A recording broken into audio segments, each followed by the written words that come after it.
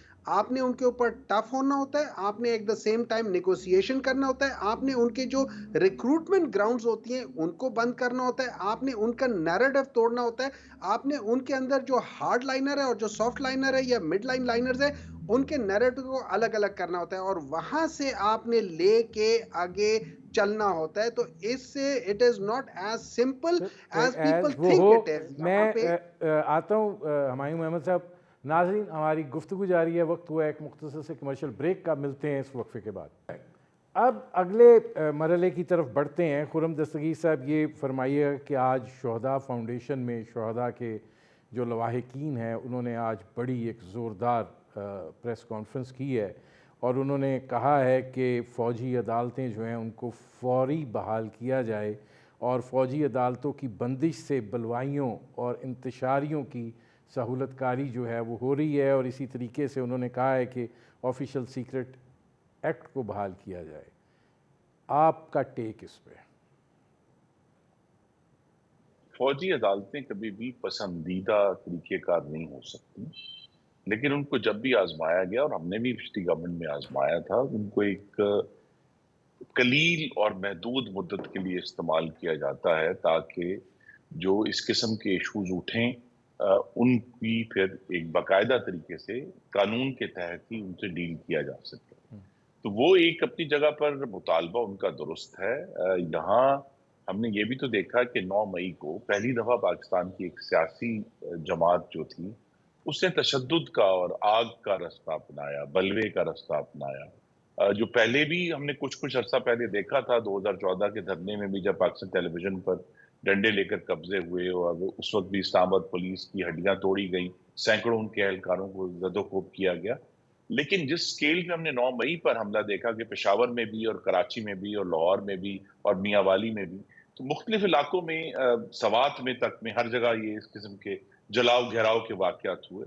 تو اس سے ڈیل کرنے کا طریقہ کار تو یہی سمجھا گیا کہ بھی ایک عارضی طور پر جو فوجی عدالتیں ہیں ان کو استعمال کیا جائے. جو شہداء فاؤنڈیشن نے مطالبہ کیا ہے, بہتر تو یہی ہے کہ اب جو اگلی پارلیمان آ رہی ہے وہ اس سے قانون سازی کرے باقاعدہ, اور آفیشل سیکرٹس ایکٹ جو ہے اس وہ آلریڈی لاگو ہے, وہ موجود ہے, لیکن وہ 1923 کا ہے, وہ 100 سال پرانا ہو گیا ہے.